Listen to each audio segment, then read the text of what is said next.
Halo guys, saya Ricardo dari timeclubfit.com dan ini adalah video seri tutorial tentang XHTML dan CSS.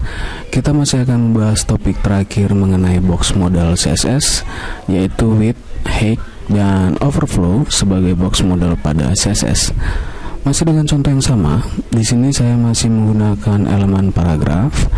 Oh ya, bukan berarti saya selalu menggunakan elemen paragraf di sini lalu kita tidak bisa menerapkannya pada elemen-elemen lainnya, guys. Kamu bisa menerapkan CSS yang sudah kita bahas sebelumnya pada elemen-elemen yang lainnya. Ini hanya sebagai contoh saja, guys.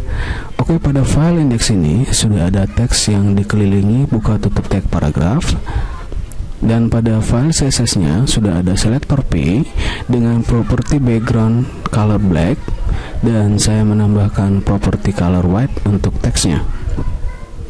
Langsung kita coba ke browser. Terlebih dahulu kita ke file index karena kita akan mengeksekusi file HTML-nya ke browser. Oke, sekarang kita ke menu run, launch in browser. Ya, di sini sudah tampil teks paragraf sesuai dengan apa yang sudah kita perintahkan pada file indeksnya, dan kita juga sudah mendapatkan style sesuai dengan kode yang telah kita buat pada file CSS-nya.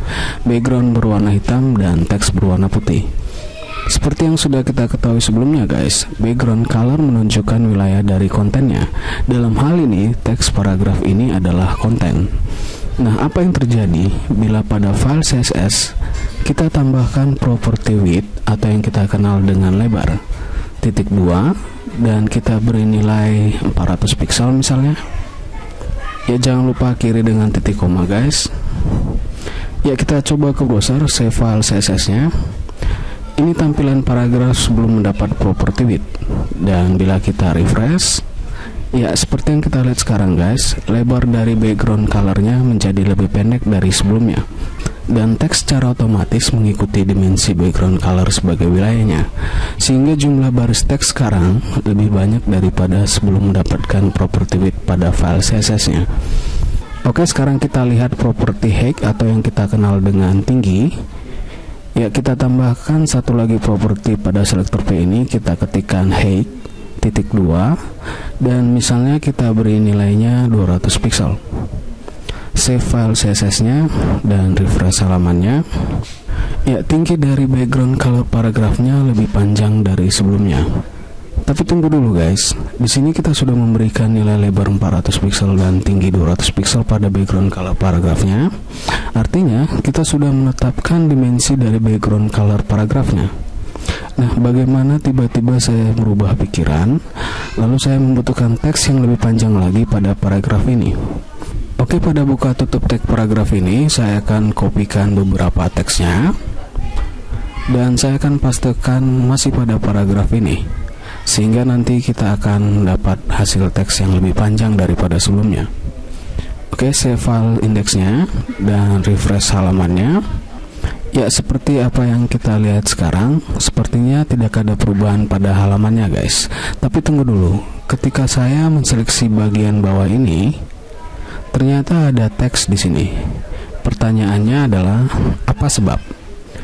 Ya, bila kita perhatikan, di sini warna background body kita adalah putih. Sementara teks paragraf ini juga berwarna putih seperti yang telah kita setting pada file CSS-nya. Jadi wajar bila teks kita tidak kelihatan. Oke, sekarang coba kita ganti warna teksnya menjadi hijau atau green. Save dan refresh. Ya, teks kita sudah kelihatan secara keseluruhan. Di sini kita mendapat masalah, guys. Ada sebagian teks tidak mendapat background. Kenapa? Karena kita sudah menentukan dimensi backgroundnya, yaitu lebar 400 pixel dan tinggi 200 pixel. Jika kita menginginkan sebagian teksnya juga mendapat background yang sama, maka kita tidak perlu memberikan properti height atau tinggi pada backgroundnya. Ya, kita bisa hapus height dan value-nya, save, dan refresh. Nah, sekarang semua teks secara otomatis mendapatkan background. Tidak peduli berapapun panjang teks yang nanti kita tambahkan, selama kita tidak menggunakan properti height pada backgroundnya, maka secara otomatis dimensi background akan menyesuaikan diri terhadap teks sebagai kontennya. Nah, bagaimana misalnya pada kondisi tertentu kita harus mempertahankan dimensi backgroundnya? Ya, saya kembalikan dulu properti height-nya. save dan refresh. Ya, bila kita tetap ingin mempertahankan dimensi backgroundnya, maka kita harus memilih. Kita harus rela menghapus beberapa teksnya sehingga sesuai dengan dimensi backgroundnya, atau menggunakan properti overflow. Ya, kita coba yang pertama guys. Kita kurangi teksnya sampai sesuai dengan dimensi backgroundnya. Ya, jika sudah, kita save dan refresh. Ya, di sini kita memang benar-benar harus secara manual menyesuaikan jumlah teksnya terhadap dimensi backgroundnya.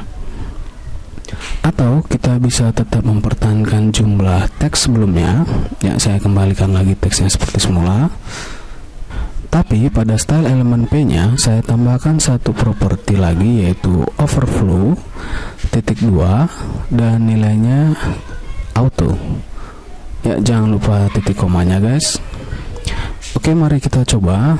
Oh ya, jangan lupa save file CSS dan file HTML-nya sebagai tanda menerima perubahan terhadap file. Sekarang refresh halamannya. Ya, semua teks mendapatkan background, tapi di sini kita diberi scroll untuk melihat keseluruhan teksnya. Jadi kita bisa tetap melihat seluruh teksnya dengan bantuan scroll ini guys. Nah, bila kita gantikan value-nya dengan hidden, save, refresh, ya secara otomatis jumlah teks disesuaikan dengan dimensi backgroundnya. Jadi kita secara otomatis kehilangan beberapa teks di sini, tetapi kita tidak perlu menghapusnya secara manual seperti yang sudah kita lakukan sebelumnya. Oke guys, sekarang kita sudah mengetahui fungsi width, height, overflow pada CSS. Ya, sampai di sini dulu pertemuan kita.